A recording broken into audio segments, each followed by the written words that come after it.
Sekitar pukul 18.07 waktu Indonesia Barat, saksi Oki Pratama melakukan konferensi call bertiga dengan terdakwa Nikita Mirzani dan saksi Ismail Marzuki selama 7 menit 40 detik.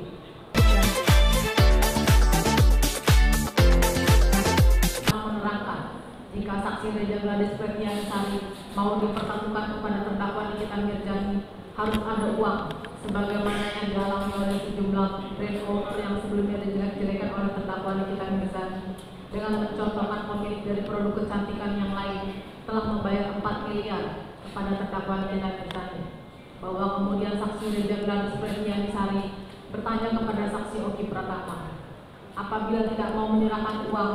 hal apa yang akan menimpa saksi Reja Gladys Pretianisari, yang kemudian dijawab oleh saksi Oki Pratama bahwa saksi Reja Gladys Pretianisari akan terus dihajar oleh terdakwa Nikita Mirzani. Hal tersebut juga sangat bersesuaian dengan keterangan saksi Franky Chandra Agusman yang menerangkan sebelumnya di depan persidangan dan berdasarkan hasil berita acara pemeriksaan laboratoris kriminalistik barang bukti digital nomor pemeriksaan 023 garis datar 2 Romawi garis datar 2025 garis datar LDF huruf besar garis datar PMJ huruf besar halaman 27 menerangkan dalam percakapan tersebut sangat jelas terlihat bahwa yang melakukan komunikasi adalah saksi Reja Gladys Pretianisari dengan saksi Oki Pratama, bukan dengan saksi Ismail Marzuki, sebagaimana gambar sebagai berikut terlampir dalam surat replik. Bahwa selanjutnya masih pada tanggal 27 Oktober 2024 pada pukul 18.14 waktu Indonesia Barat, saksi Oki Pratama mengirimkan nomor telepon saksi Ismail Marzuki kepada saksi Reja Gladys Pretianisari dengan tujuan Oki Pratama juga mengatakan mau sampai kapan saksi tidak berjualan, mau sampai kapan dihancurkan di media sosialnya, maka harus ketemu biar aman dan tidak diganggu lagi oleh terdakwa Nikita Mirzani, di mana hal tersebut disaksikan oleh saksi RD atau Bahwa. Adapun fakta keterangan saksi Reja Gladys Pretianisari tersebut di atas juga bersesuaian dengan alat bukti elektronik berupa berita acara pemeriksaan laboratoris kriminalistik barang bukti digital nomor pemeriksaan 023 garis datar 2 Romawi garis datar 2025 garis datar LDF garis datar PMJ halaman 28 sebagaimana terlampir dalam replik.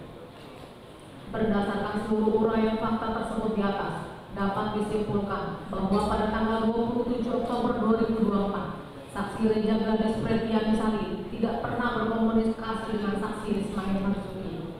Bahwa dalam fakta persidangan, saksi Sylvia Novitasari tidak pernah menerangkan bahwa dirinya, saksi Reja Gladys Pretianisari dan saksi Franky Chandra Agusman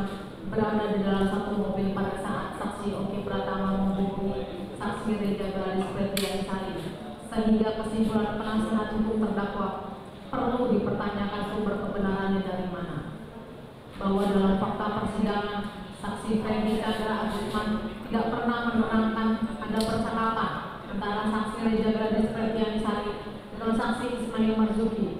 melainkan yang saksi Franky Chandra Agusman dengar adalah percakapan antara saksi Oki Pratama dengan saksi Reja Gladys Pretianisari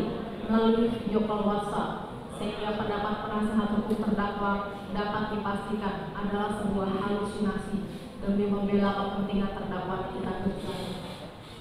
Bahwa sebagai penasihat hukum terdakwa yang disebut advokat, sebagaimana Undang-Undang Nomor 18 Tahun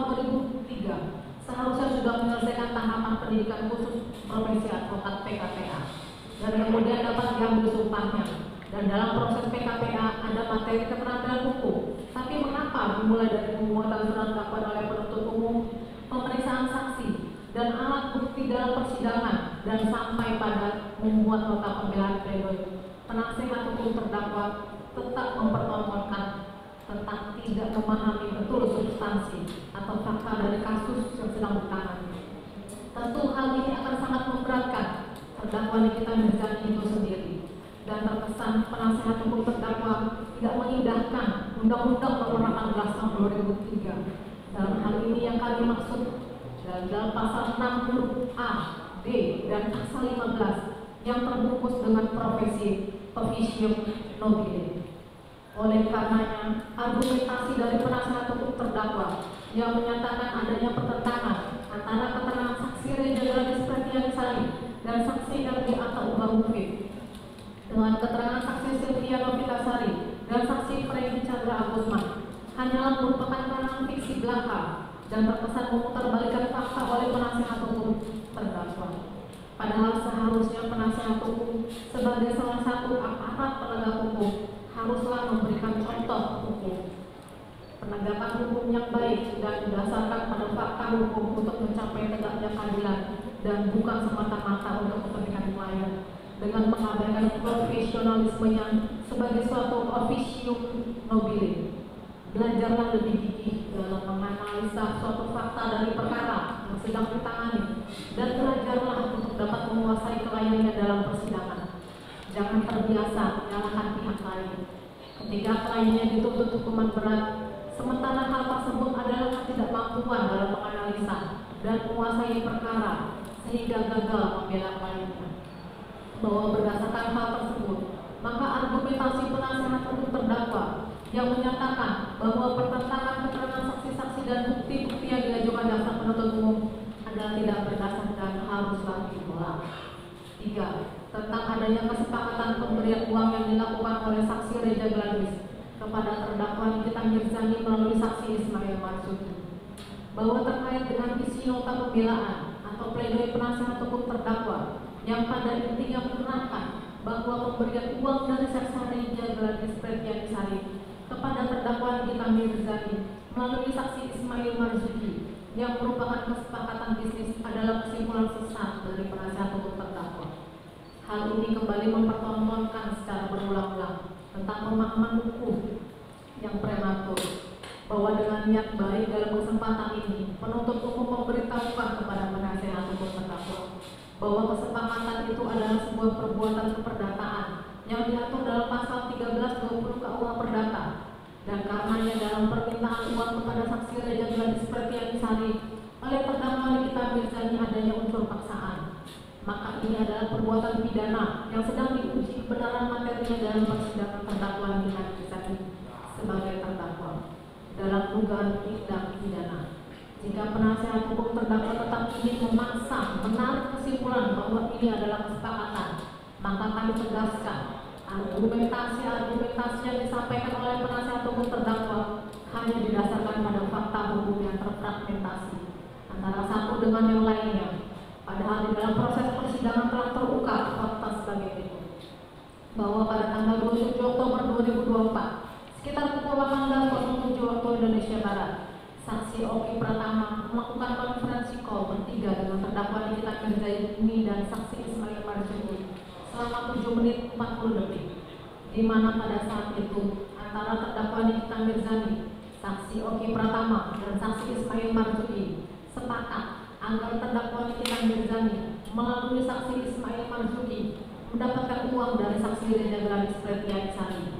Selanjutnya sekira pukul 18.14, saksi Oki Pratama mengirimkan nomor telepon saksi Ismail Marzuki yang merupakan perpanjangan tangan dari terdakwa Nikita Mirzani kepada saksi Reja Gladys Pretianisari dengan mengatakan, "Teteh, lewat makmil ya finalnya. Niki bilang pasti dulu baru ketemu." Dan saksi Oki Pratama juga mengatakan kepada saksi Reja Gladys Pretianisari, "Dia itu kan penggantinya Niki. Bilang aja mau silaturahmi sama Niki. Kalau sudah selesai semua, kabari aku hari apa ya ketemu Nikinya." Bahwa saksi Reja Gladys Pretianisari tidak pernah menghubungi secara langsung saksi Ismail Marzuki, sebagaimana yang diarahkan oleh saksi Oki Pratama pada tanggal 27 Oktober 2024. Bahwa pada tanggal 3 November 2024 sekitar pukul 21.16 waktu Indonesia Barat, terdakwa Nikita Mirzani yang berharap mendapatkan uang dari saksi Reja Gladys Pretianisari mengambil inisiatif terlebih dahulu dengan cara mengirimkan pesan melalui aplikasi WhatsApp kepada saksi Oki Pratama dengan tujuan menyuruh saksi Oki Pratama mengirimkan pesan kepada saksi Reja Gladys Pretianisari dengan mengatakan, "WA si gepeng dok, Reza,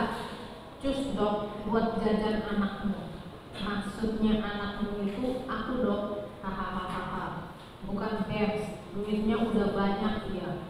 Yang mana saat itu saksi Oki pertama mengatakan, oke, aku cek. Kemudian pada pukul 23.33 waktu Indonesia Barat, terdakwa Nikita Mirzani kembali mengingatkan saksi Oki Pratama untuk memastikan apakah sudah ada balasan dari saksi Reza Gladys Pretianisari dengan mengatakan, hahaha, si Kurus sudah balas belum? Dilanjutkan pada pukul 23.34 waktu Indonesia Barat. Terdakwa Nikita Mirzani juga mengirimkan pesan, tadi ku bola isi Reza, syukuri, dan kemudian